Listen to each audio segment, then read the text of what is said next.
Before death, Paul Newman revealed the Golden Age stars who were secretly gay. Hollywood's Golden Age glittered with stars whose lives on screen captivated millions, but their private lives, those remained carefully hidden behind studio-constructed facades. Paul Newman, one of the most respected actors of his generation, carried secrets to his grave about his famous colleagues that would forever change how we view Hollywood history. The truths he revealed in his final days paint a completely different picture of the era's biggest names and expose just how far studios would go to protect their valuable investments. What Newman knew about Rock Hudson, James Dean, and other iconic figures will make you question everything you thought you knew about Hollywood's most glamorous era. But before we dive into these extraordinary revelations, you need to understand something crucial about the world these stars inhabited, a world where your personal truth could end your career overnight, and the lengths the studio system went to hide these secrets. That might be the most shocking part of all. The year was 1947. World War II had ended, America was embracing prosperity,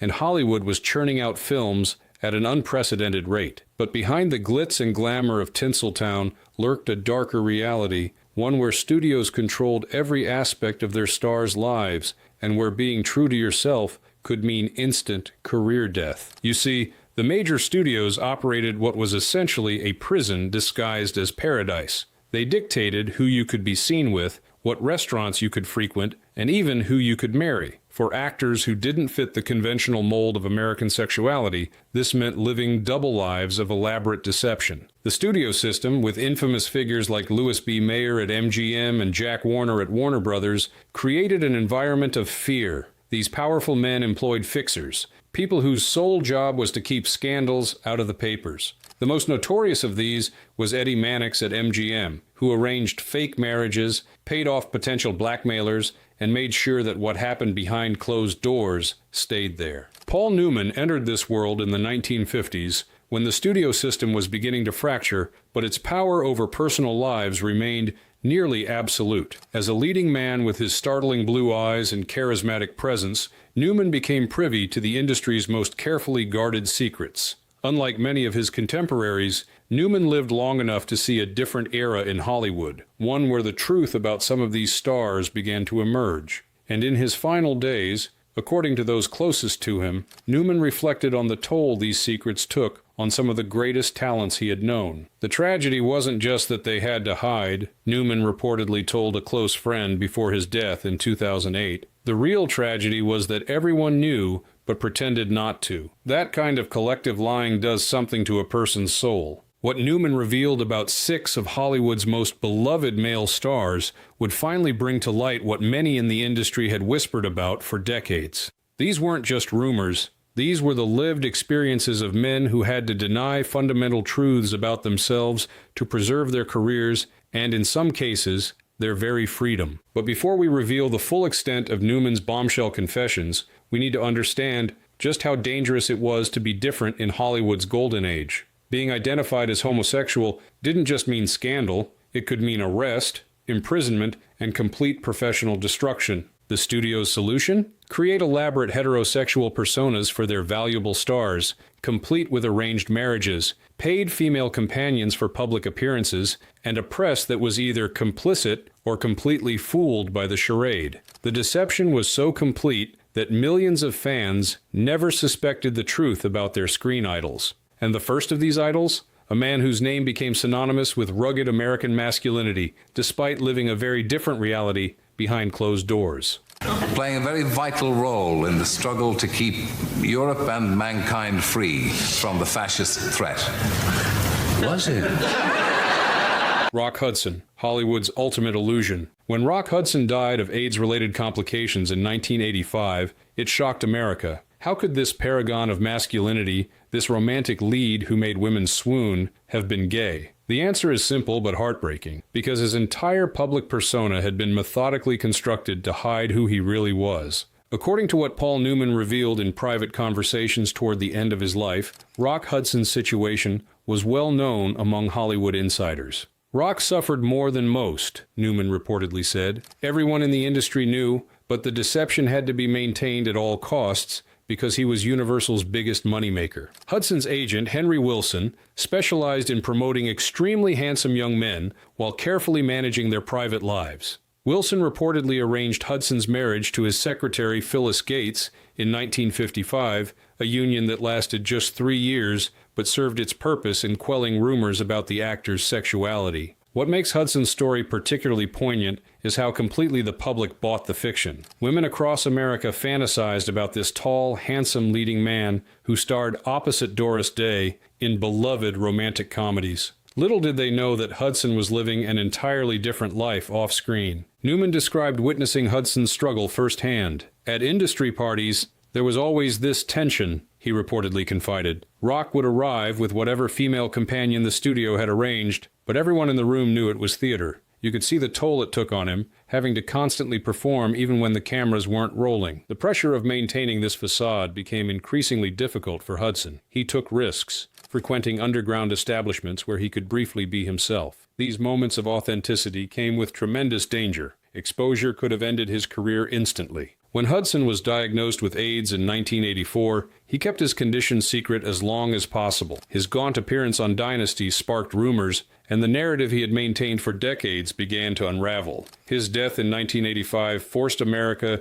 to reconcile the image they had cherished with the reality of who Hudson actually was. Rock's death changed everything, Newman reportedly said. It made the lying seem not just cruel, but ultimately futile. All those years of hiding, and in the end, the truth came out anyway. But Hudson wasn't alone in his struggle. Another brilliant actor of the era lived a similar double life, though his path took different turns. Yeah, but that's the point. If it's on the entertainment side of scaring you, then people like it. And it's always with a smile that people talk about Psycho. And an unconscious... Anthony Perkins, the man behind Norman Bates. Anthony Perkins created one of cinema's most unforgettable characters in Norman Bates, the disturbed motel owner in Alfred Hitchcock's Psycho. The irony is that while Perkins was bringing this complex, troubled character to life on screen, he was struggling with his own complex identity behind the scenes. According to what Paul Newman shared with confidants, Perkins lived in constant fear of being exposed. Tony carried this constant anxiety, Newman reportedly said. After Psycho made him famous, the scrutiny intensified. He was terrified that his private life would become public and that people would somehow connect Norman's issues with his own personal struggles. Unlike Rock Hudson, who projected uncomplicated masculinity, Perkins often played characters with psychological depth and inner conflict. This made the management of his public image even more challenging for the studios. The solution? Construct a narrative of an introverted, sensitive artist whose focus on his craft left little time for romance. What few people knew was that Perkins reportedly had relationships with several male actors and dancers during the peak of his career. These connections had to be hidden completely from public view. According to Newman, Tony would sometimes show up at private industry gatherings and be a different person entirely, more relaxed, more himself. Then the next day, he'd be back to the carefully constructed public persona. The pressure eventually led Perkins to undergo therapy specifically aimed at changing his sexual orientation, a practice now discredited but common at the time. He later married photographer Barry Berenson in 1973 and had 2 sons with her. By all accounts, he was devoted to his family, though friends suggested his personal journey remained complicated. Tony's story is particularly tragic, Newman reportedly revealed, because he internalized so much of society's judgment. Unlike some who accepted themselves privately while putting on a public show, Tony seemed to be at war with himself. Perkins's death from AIDS in 1992 shocked many who had no idea about his struggles. He kept his diagnosis secret almost to the end, having witnessed how Hudson's illness had been sensationalized. Only after his death did the fuller picture of his life begin to emerge. But perhaps no star of the era inspired more speculation than the next actor on our list, a man whose brief, brilliant career continues to fascinate film lovers decades after his untimely death. James Dean, rebel with many causes. James Dean achieved more in his 24 years than most actors accomplish in a lifetime. His performances in just 3 major films, East of Eden, Rebel Without a Cause, and Giant, established him as one of the most magnetic screen presences of all time. But the question of who James Dean truly was has inspired decades of speculation. According to what Paul Newman, who worked with Dean on a television production early in their careers, reportedly shared in his final years, Dean was perhaps the most fearless and unapologetic of his peers when it came to his personal life. Jimmy didn't seem to care as much about the rules. Newman supposedly revealed he pushed boundaries in every area of his life, including who he loved. Dean's rebellious persona wasn't just a screen creation, it reflected his approach to the restrictive society around him. Unlike the carefully managed Rock Hudson or the conflicted Anthony Perkins, Dean seemed to live more defiantly, though still within the constraints necessary to maintain his skyrocketing career. Newman reportedly described Dean as fluid in ways that confused the studio heads. They didn't know how to categorize him, so they leaned into the rebel image and hoped the public wouldn't look too closely at the rest. Dean had significant relationships with women, including actress Pier Angeli, but according to various biographers and accounts from those who knew him, he also had relationships with men. This complexity made him particularly difficult for the studio system to manage. What made Jimmy dangerous to the establishment, Newman reportedly said, was that he couldn't be easily classified, and anything that couldn't be put in a simple box terrified the studios because they couldn't control it. Dean's early death in a car accident in 1955 forever froze him in time as the ultimate symbol of beautiful, troubled youth. In death, he became whatever audiences wanted him to be. The ambiguities and contradictions that reportedly characterized his life were smoothed over, and the sanitized image of the rebel became the official narrative. Jimmy might have been the one who changed everything if he'd lived, Newman supposedly reflected. He didn't have the temperament to maintain the facade for decades like some did. Something would have given way. But Dean wasn't the only sensitive, complex actor whose true self remained hidden from the public during Hollywood's golden age. Another troubled talent struggled even more openly with the contradiction between his public image and private reality. It's about you and Angela, and this talk going around about your getting married. Right now, I don't know whether I'm for you or against you. I don't know you well enough. Montgomery Clift, Beautiful Agony. Montgomery Clift brought an intensity and vulnerability to the screen that revolutionized male performance in Hollywood. His work in films like From Here to Eternity, A Place in the Sun, and The Misfits revealed a depth previously unseen in American cinema. But behind Clift's remarkable talent lay a profound personal struggle. Paul Newman, who knew Clift and admired his pioneering acting style, reportedly spoke of him with particular compassion. Monty was the most sensitive of all of us, Newman supposedly said. He couldn't separate himself from his characters, and he couldn't separate his personal pain from his art. Everything bled together. Unlike some stars who managed to create functional double lives, Clift found the deception increasingly unbearable. His internal conflicts, combined with the trauma of a devastating car accident in 1956 that permanently altered his appearance, led to increased dependency on alcohol and pain medication. Monty's tragedy wasn't just that he had to hide who he was, Newman reportedly reflected. It was that the hiding itself became impossible for someone so raw and authentic in his art. The contradiction tore him apart. Clift's relationships with men were more openly acknowledged within Hollywood circles than those of many of his contemporaries, though still carefully kept from the public. His friendship with Elizabeth Taylor became one of the few places where he could be authentic. Taylor, ahead of her time in many ways, accepted Clift completely and became his fierce protector. Elizabeth understood Monty in a way few did, Newman reportedly said. She gave him a safe space in an industry that offered precious few. Their connection went beyond romance or friendship. They recognized something essential in each other. As Clift's personal struggles intensified, his ability to maintain the necessary public facade deteriorated. Studios became increasingly reluctant to work with him, not just because of his health and reliability issues, but because his public persona was becoming harder to manage within the strict boundaries of the time. Clift died in 1966 at just 45, another brilliant light extinguished too soon. Newman allegedly remarked that Monty's death felt almost inevitable to those who knew him well. The strain of being Montgomery Clift for the public while being himself in private had simply become too much to bear. While Clift's struggle was particularly visible to those in the industry, other stars of the era found different ways to navigate the treacherous waters of fame in the shadow of secrets. You ever have depressions or spells of melancholy? I'm unhappy right now. Tab Hunter, the all-American boy. Tab. Hunter epitomized the clean-cut, all-American image that Hollywood loved to promote in the 1950s. Blonde, handsome, and athletic, Hunter became a teen idol and starred in dozens of films that capitalized on his wholesome appeal. But as with so many stars of the era, the public image was a carefully crafted illusion. According to what Paul Newman reportedly shared years later, Tab's situation was both better and worse than some others. On one hand, his image was so aggressively all-American boy that there was more pressure to maintain it. On the other hand, Jack Warner personally protected him because he was such a valuable commodity. Indeed, when the scandal magazine Confidential threatened to expose Hunter's attendance at a limp-wristed pajama party, their offensive terminology, Warner reportedly made a deal to sacrifice information about another star instead, effectively trading one scandal for another to protect his investment in Hunter's career.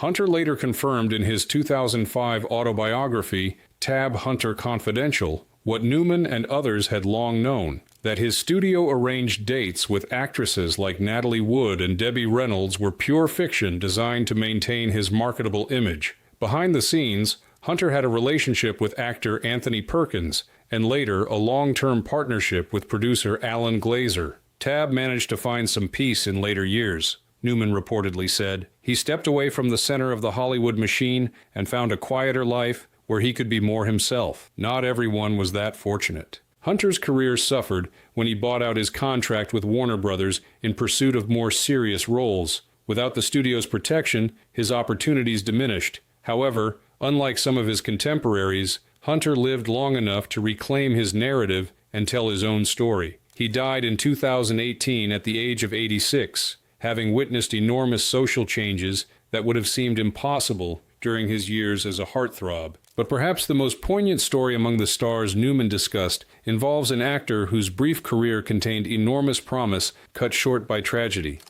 I ain't feeling so sharp. It's a temporary condition. You okay, Rocky? Been worried about you. Sal Mineo, ahead of his time. Sal Mineo earned Oscar nominations for his performances in Rebel Without a Cause and Exodus, establishing himself as one of Hollywood's most promising young talents. His dark good looks and sensitive performance style made him instantly recognizable to moviegoers of the 1950s and early 1960s. Paul Newman, who worked with Mineo on Exodus, reportedly spoke of him with particular admiration. Sal had a courage that was rare in those days, Newman supposedly shared. He wasn't as willing to play the game as some others. That integrity cost him professionally, but he seemed to have fewer regrets. As Mineo grew older, transitioning from teenage roles became challenging, particularly as he became less willing to conceal his authentic self. Unlike many of his contemporaries who maintained elaborate facades throughout their careers, Mineo eventually lived more openly, particularly in his theater work. Sal was probably the most honest of that generation of actors, Newman reportedly reflected. He reached a point where he couldn't participate in the charade anymore, even though he knew it would limit his opportunities in film. Mineo's later career included directing and producing projects that were groundbreaking in their treatment of same-sex themes, including a 1969 Los Angeles production of the play Fortune and Men's Eyes that was revolutionary in its frankness. While his film roles diminished, his artistic integrity remained intact. Tragically, Mineo was murdered in 1976 during a robbery attempt outside his West Hollywood apartment. He was just 37 years old. His death cut short what might have been a remarkable second act in a career that had always been defined by boldness and authenticity. Sal might have had the most to offer in a more accepting time, Newman reportedly said. He was already pushing boundaries that others wouldn't approach for decades. Who knows what he might have accomplished if he'd lived longer? The painful cost of secrecy. The stories of these 6 extraordinary talents, Rock Hudson, Anthony Perkins, James Dean, Montgomery Clift, Tab Hunter, and Sal Mineo,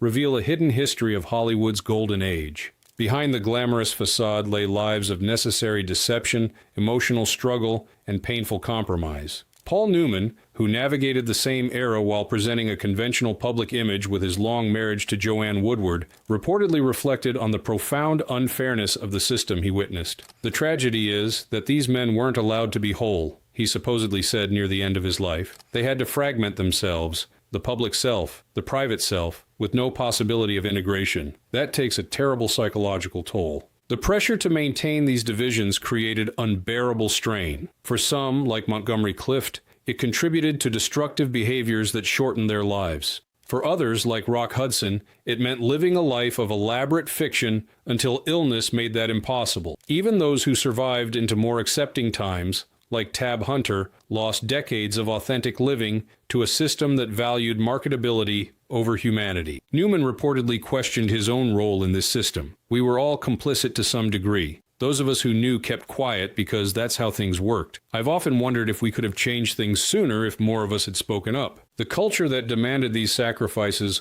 wasn't limited to Hollywood. It reflected broader American attitudes of the time. But the movie industry magnified these pressures through the global visibility of its stars and the financial interests invested in their images. What's remarkable, Newman reportedly observed, is not that some broke under the pressure, but that so many found ways to endure it while still creating beautiful, truthful art. There's something almost heroic in that, though they shouldn't have had to be heroes just to survive.